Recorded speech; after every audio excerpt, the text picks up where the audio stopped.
Hey, voinea village council election kan machon tura ZPM official candidate pu Laltlanchhunga Kawmna hun kan han nei vele dona anin hun tha min lo pe a chunga lom thu kan soyani ti chuanin hei kanan soi thina video tina hian ka soya a clear tu tele enge mote khan main lo ti mai thei amaro chu soi trul na de hi omani video zong lo en lo ta na khan ngai tu na danglam taka kal thei thil a om ve wangin soi hi angai thina party ngai dan te manifesto lampang te khalampang kha engma kan boi pui lova mimalin khotlang kai hruai du dan te chu mai ba ka ril ruwa chulai chu tiang chon ti ila ti ngai tu na mathir kan lo nei thina chu VC candidate mai ne lo ami mir hrim hian kan nei ve thina wangin VC a candidate ten lo nei ta ka chuan khatiang kha mimal ngai dan an mathir chu tiang khatiang chu enge i ngai dan eng tin nge thai lo ti ve thin ti ngai tu na an ril ruwa lo om an hisab lo om thina kha chu kanin zot chuak mai chau don ani ti kha kan soi non du a video danga kan soi to thona in chu soi ngai thlat ani tin an chan na po zo na kanin pek chan na po hian comment te lo in thloi thum sak emo khating ang chi kha kan nei don lo boka tin kan zo na te po thui lo tak taka in chan thei ram kha kan du dan ani bok ti kha de kan soi non le du ani party ngai dan ani lo mimalina an malak du dan tha an ti dan khan soi mai don ani a chulai a chuan nakina VC an ni po a mi ho pol ho an ni to don awangin mi mal ngai dana malak theilo tam tak a om ve thina ni chumi konga te po chuan enge mo zonga in chir the na le khatiang ang zonga in be na man zui kha kan tu mani lo wathil tha ani lo bok clear tu ten chu kan lo hriat pui don ne ti kha kan soi masale lok du ani chu le hei puchunga candidate khotlang village council a hian candidate te official ni ming puan ani a ZPM official candidate in ni tarup maya enge candidate nia i ming anon puan chu che khan nangma ngong enge mo han ti danglam na deuh le enge mong chi kha nangma om vem nia rilu chuanin kan lo soya kan lo hisab na sa thin tu ka khotlang lai roi tu amero chu nia ani na adin mun han chil ta kha chuan abo rok chu dang khop le ani ve ngotang ni ti chuan khanan in zot chho deuh mol menga ei kho chu ngai hian in kalpo na kan momo em kong pui enge mo za ta oma chung anga chuan kong pui le kong pui in kalpo na hian motor kal theina tur ti emo two wheeler chau kal theina tur ti ang chi te mai ba ka mixing kal na tur tan big step ti velte hengau hi kan momo em maya hetiang anga hian tu na kan khotlang din hun ngai tu atang le iril ruwa lo om dan ti thai din mun ading ta ila emo khatiang khan chu tiang khatiang chon ruam man ni se tiang chi kha iril ruwa i ngai tu na le tha i tiang lo om thina khamin am sil ta che ni hi kan ma mo lut tu ka tu na po hianin ami mal lo pon ami mal po hian ka ve en emania tu na sarkar thara kan oma thil tlem kan se kai tu na kan malak masak bera po hian ti kan tumani avi siang lo zo apar diang pon chu keima du dana pe chuanin kan step om sa te tunma an lo siam to po ni se amero chu azau theya motor te in kalpo zung sot kan na hi atam lo kan khwa hian kan hel kwal vak mai ni chu tun hi chuanin malak po kan tum na sal tuka keima ngai dan taka pe pe chuanin veng tina hianin chu motor te motor le chu sot ka tang chi a chuan soi thei lo ni kong enge mo chuk chau tak te alo ni wangin chumi wang chuan thei patop kan chu don mi ko nga hi chuan ami mal tak pon chan chu na khop mai ni ril rungai tu na chuan na satakina thlir ve vi wang ti chu arin thei ani ti chuan hei information an han awa niza in lo na mani veng VC alak thei an ti to chuan atam zok khi chu kan ril ru hi ti deuh suau zel mai ni kan hlima nuam kan ti asum don te chu tin baka ni zain lo na NRG sa tang hian khotla nga tele eng mo poi mo tak tak na tho na kalpui alo ni ve thin thowani chu tiang anga chuan tun aya kho hai khotlang ina ma kan son le zual theina tura tan tiang chi tele a he tiang ang lo deuh hian ti ni se tiang chi ngai tu na tangkai jok le e khatiang ang zoka ni zain lo na man ani theina dan tura hian eng tia kalpui hinge tha ang eng tin nge ma la ila tha ang ti kha eng tin nge nang man ngai dan lo nei thin ni zain lo na chungchang hi nia kan buai pui po hi angai view maya fel tak po hena kal theng ka sia a guideline na khanin a sa ve ka hemi ni zain lo na chungchang hi chu a guideline anga dik taka kalpui ka acha tin gram sabha mi puin VC member an thanga tin chu ba ka du dana pe chuanin hemi asum bi ka hi chu treasure san pa en kol tha ka ti ti chuan VC sum ne na he ta enge VC treasure na kol vek lovin kop lovin chu asan pa ani lo chuan thil hi nia nakina enge ai zone le tu chu ka se chuang na thil hi asang te ani lo chuan mun khata alu bor chuan boina te hi tam chu milai ka ra chu tin chu ba ka kan khotlang a chuan haya kan enkola ai kop thang ka se to mo haya kan enkol ta chu mi kan haya enkol nan nen chuan asan pa hi chu ka ril ruwa chuan angai ti hi alian top ani me chang ka changkim changkim thale mai chu lo le chuan mishing te hian kan mamo em kan khisel na na in zom tlat bet tlat thila oma chu enge kan ti chuan fai na hian ni chu fai na chu arampum ang thu po hian in ti siak na pon nei hi la lo ni hlom thina chu kan mamo em a chu tiang anga chuan tun aya ma kan som theina turin sanitation chungchanga hian eng tin nge kalpuila khuwa in ma kan so nanga chung tinin ma kan so nang han tiang chi kha ngai tu nai lo nei ve to thin karinga chumi konga chuan eng tia kalpui hinge tha ni ai siat sanitation chungchang a hian kan khotlang hi ma kan son to khop me a chuan hei kan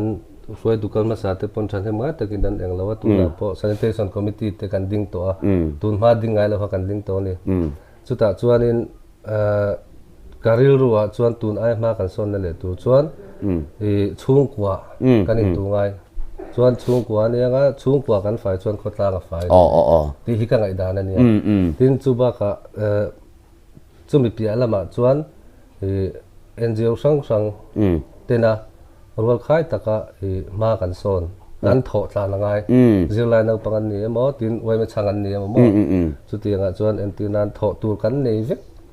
chu mi a chuan abul pui bera chuan chung kwa ka ti tlat ke chuan mo he ta committee chatak tak po lo ding na chung kwa atanga bul kan tran lo chung kwa kan fai lo chuan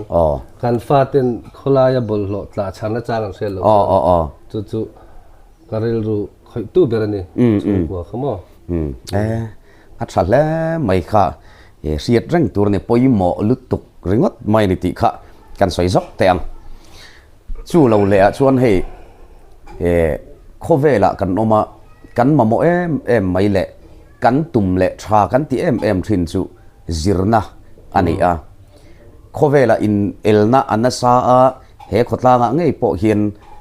zirna hian na satakin thu a soi thin ani chu kan ei le barzon na kong thleng hena poi mo ni chu mi konga chuan eng tin nge tun aya tuna zirlai kan nei mek tele local chhozel turate hetiang ang konga hian eng tin nge khotlang in ma kan son pui theina turata na tele tuna zirlai kan nei mek te po antan eng tin nge ma la ila eng tin nge tunai hian nakin zelatan po ma kan lo son pui thei zo ang tiang chi kha ingai tu na chu tiang chon kalpui la thang tiang chi kha min han riat tir la ngai khale tai la tin chumi rol chuan chumi zo chuan higher upgrade chungchang hi eng tin nge iril ro lo om eng ngai dan ti kha minan chang hal bok da che zirna chungchang hi ni ramin ma son tur chuan zirna ne khotlang po ani vek ram le khotlang chu hun khat ang deu tho han ke chu karil ro hena hom sim ta ni chu khotlang hian hei ai na sa zo ka zirna kan o eng lo tur chuanin pakhat poi mo le deuh chu chung wa tho ani nu le pa ten zirna hi kan ngai sak tur ani kan fa te tan po hun tam jok le kha zirnan kan peang ti chuan khotlanga entinan engemo nibik ten lo oma sum awanga zirna chunjam thelo te allo thea chutianga chuanin khotlangina kan enkol hi an ngai katia chutianga kan tran ho lo chuan khotlang po hian ma son tak tak te lo tin kan khotlang atanga miro pui chuak tur pon har san tam tak omang chumi ani wang chuanin thei pato pakan chana chung kwa changte khotlang atangte kil tin atanga chang hian kan chana ngai ti chuan kan fa te tan po hun kan siam tam tur ani zirna man son the chuan mo tuna te chuanin ale lama chung kwa kanin chorna sama ma te hikatia lo pang te mo chunga jan ma se chor tur an tiam tok chu om vek na chu nu le pa te hian zirna kan ngai sang tur kan da lian ber tur an ti chuan hayar upgrade chungchanga chuanin nia hayar hetilaya kan khuwa chuan kan zirna nei san ani ta yang te hi thei patop kan chuanga kan sarkar mangin tin tuna kan emele te po kan sei kai lo thei lawa aruling kan nin miawa mo tianga chuanin angai poimo khop maya til thadeu ti po he kan tuma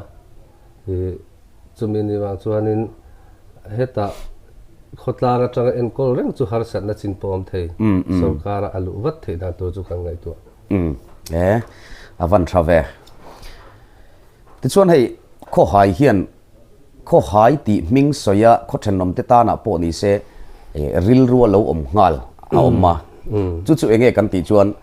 dil le tlang moi deuh mai mun nuam em mai kan nei khi ril ru lo lang ngal thina ni kho hai soi rol hian ming hi aron lang ve fo thina khimi khi apan na kong ani emo atlang mun ma tele adil mun ma khilai bor sim a khian eng tin nge tun aya tourist hip jok thei tur hian eng tiam malak nge tha anga eng tia en kol nge at sei konga po ni se eng tia kalpuya eng tiam malak hi nge tha a ni ai riat ne poi mo kham maya kho hai tan pe chuanin khi kan lunglu nei chuan ani kan ti nge lunglu kan ti nge chan chu khi ba ka ma chuan tur kan nei lawa het tilam pe chu ka tui zong tak hi nia ania keima mathlir dan mai keima ngai tu na kan se sa zip line te siamila ti chuanin englo flower garden te siam ka cha khop maya ti chuan akong khimi a englo unnatural chu kan tia alu tuk thawani ti chumo amela chu unnatural bolo si khan na deuh hian a chu the ti chuanin hemi akong chungchanga chuan sarkar na kan changa hetilai khotlanga te kan thei patop kan chuanga chu te ani chuan kan kumchan ve mai chuan kan tho man karing akong chungchanga bi van trave tiang khopa chuan malak po chu kan tum malak na sat kan tum viawa ti chuan kimi tlang chungchang chungaro til pakhat lek kan sera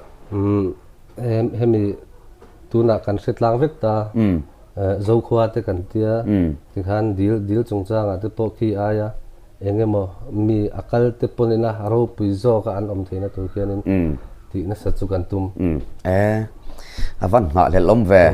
khati nga kan ti thei chon tlang khi tun aina sain tlo tu nei nge yang ti arin thai ani chu lo le chuan in fiam na hi hei kho haya po hian kan kalpui na view to abik takin volleyball a phei chuan kho ha in thang kan chua kan ti hial ani chu tiang ang khop chuan kan ngai poimo sports kan ti hian kalpui tam tak item tam tak aneya chung sang a po chuan lo ni se in fiam mi te hetiang kan nei na konga hian tun aya ma kan son le zual theina turata na eng tia malak chi nge nianga eng tia han kalpui chi nge niang ti kha engai ngai dan nia in fiam na hi kan le fiam thin ve to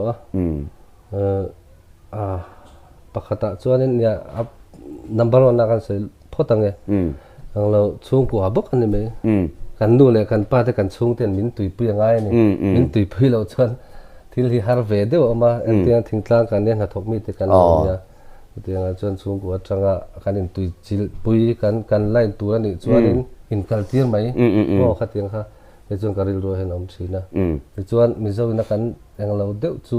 khati thina keima po karil ro om ber chu individual lam hi he kan thlen san na thei ber ania kan sport minister po ni a em ta anilo ka po training tu ten trainer san ron kalamo khatiang song te kharin khatiang ne boxing ti vel te khatiang song kan ron englo ta sumi chu katui ko mai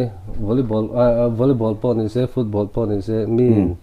ama laina akal chuan tui takin lo thling tlakin ai takin ti se te chuan khotlang na kan englo em tur chu nu le pa khotlang me pui na kan backup thiam angai ti kan tui chilangai ti tiang ani chuan individual lama ai eng po ni se mai kan so nang tin khotlang nei tu ber vc te en lakina kan thlang thar do na eng po ni se kan tui puya online no ma entinan ya azu soi mai lawin nang chu he chu tiang kha tiang amo game anga te game tine na tho ho thiama da thei patop kan ti chuan hei aya na sazo khen ma kan son karin ma son na hi poimo ril ru zong zong anai angai ni ti chuan hei tu na eile barzon na konga hian na satakin mi malang pon malaka ni kho hai khotlanga ngei po chumi konga chuan in to del na hi khovela kan nom chuan a poimo ma se in to del hantia hian sumle pai nga ringot hi in to del na hi na ken bi kan ilawa eile bara te khatiang ang chi kan na tho na tur mun le khatiang ang shim shima khan in to del kan ni thei na tur ta na hian eile barzon na konga kan ti bi ka nge kho ha ya hian tun aya ma kan son thei nan kan kal le zel tura po kan nau te le zel tura po ni se eng tin nge ma la ila eng tia ruam man na kal pui chi hi nge niang tiang chi kha enge ril ruwa lawom ka ril ruwa chuan a enga po hi thokila lo tling tla kan tho chuan pathian ma som tla ka tho hi nga in ka si ele bazun na ko nga chuan nia thil sang kan ti ya tin chuba ka tuna kan sarkar flagship program ang chi te po so thing te eng ngote po ni se tai matak kan tho ngai ka ti khotlang sim po chuta chuanin khoi nakina khotlang soi tu ten thil sang kut na tho in to de na tu chi sang an ruwa manang chuta chuanin entiran hei sap thei te hi thalu tu kan ni tin chuba ka tomato ti ve chung chu a thei to pa ma chua hi a tha ka tia hi entina sap thei te la khui thei te mo entina mi rang kha mi dang na mi rang lo ma se ke ma ni ei zon na tur anga pathian na min pe kha chuan tai ma ka tho kha tha ka tia chuan khotlang soi tu din mun anga chuanin khatiang mi eng lo na tu enge tu na sap thei te kan tia tin department ate thlen tamanga ya tin anti tak tam takan thana tu chuan sarkar ena chandun tho langa re chuta chuan in thei pato pa malaka kun ha thok mi kan nia tingtlang mi kan nia chuta chuan roi tu te pon kan tui pui tak meu apoi mo eng kong po thok se an thlai tharaka heta engemo avom ra na kha kan zon pui thiam ngai ka chu tiang ani lawa ma ni le ma ni tia in ngai tuar ngo tur chon harsa ni ngai tu na na sataka kan sen hi ngai khop mai ti chon nei kan zo na top bera chuan kho hai hian eng a hian nge tlak cham kan neya ma son na ra bi kai sang tur hian a eng lai hian nge kan chak lo na a VC in enkol na angkong ani emo NGO sang in enkol na in kai suai na anga ani emo chung ku apo lo ni se tin a chunga chengte ami mal ang chi anga po lo ni ta se chu tiang ang sim sima chuan a eng lai hi nge kan chak lo na hemi hi chu ti lo chuan om deuh se kan ma son na kong hi a thazo ko ngem han tiang chi te khatiang ang la ya khan enge kan mamo enge kan tlak cham ne siat khamin silla chumi siam thatur chuan eng tin nge kan tiang eng tia ti hian nge chu kan tlan san thayang ti la ya kha min lo thil le ta che kan tlak tham lian te ka ria chu hemi kho in real bol na hi ni chu ta chuanin chi sang om ta NGO te khatiang chi zong kha kanin man thiam angai mo chu tiang ani lo chuan khotlang hroi tuina engkim ba ma rang kan ama zau lu tu chuan hroi tu chak lo te hi thil ol lu tu ni ta ni tin politics a hianin tuain kan englo ma khatia nge he chu min lo khotlang than na tur ani chuan thil hi ti ho mai he lama va englo zonga apel zong te va in lor hi thil lo lu khotlang a chu chuan in thil borok thalo siama ti khanin enge kanin mit sia re to china chuan khotlang hi anuam tak theilo chu kan tlak cham lian tak nin ka sia chuan asiam that ko nga chuanin kanin real bol na sim hi khotlang hroi tu te hian atam entinan atam zokin ni na impact thiam hi apoi ka ti chu tiang ani lo chuan na china ka sele soi no bok ma ni rengo chuan khotlang hi VC member khan an enko zo lo chumin ni wang chuan NGO sang YMA te ZPM te tiang game sport te po an huam chang ma se NGO ta khang te po kha kan man thiam tla na ngai chuan mai kan so nang ti ka ngai dan ni awan thathin ve ni zo na chu ti khan kan zowa ma se kan zo na in zo ba ka khan zau takin tum chu hun kanin penga khotlang kai hruai na tur le in real bol na dan tur konga hian tun aya khotlang ina ma kan lo son le zual zok theina tur man ruwa ani chuan eng tin nge in en kolila eng tin nge kalila tunai hian khotlang in ma kan lo so nang ti ang chi ya khan eng nge soidu inai chulai chuan minute thum vel chuin pelen miang zau takin nia tui tak chu soi tur oma ama ro chu toi ten kan sei nge hi department sang kan siam thiam angai chu village council hnuaia vek turan thowa chu mi te an tran thiam chuan khotlang hian ma so lang ti ka ngai dan toy view na lu le me tangkai lu tuk kha alomom le mai voinia in kom na hun thade mai min lo siam saka kalom le mai atir lama kan soyang kha kan soi to lowang mi mal ngai dan ruam man na om dan kan zot mai ni ti kha kan soi du a tin hei video danga kala soi lo kan zo na hi in ang vek in ang tlang vek kha kan manga chu mai chia candidate te ero hi chu tlemin an zo na te kan han ti dang lam kan an kai to seta an ma ni bi khau tur chu chu tiang te chu kan kal da na ni ti kha kan soi zok du ani chu khatiang anga khotlang ina ma kan son theina turata na thok thei ngai turin ZPM official candidate pu Laltlanchhunga thlir tu te khotlang mi puiten lo vote vek turin kan som du ve bok cheu ani le pu chunga hun thramin pe a chunga lom thu ka soya ka lom me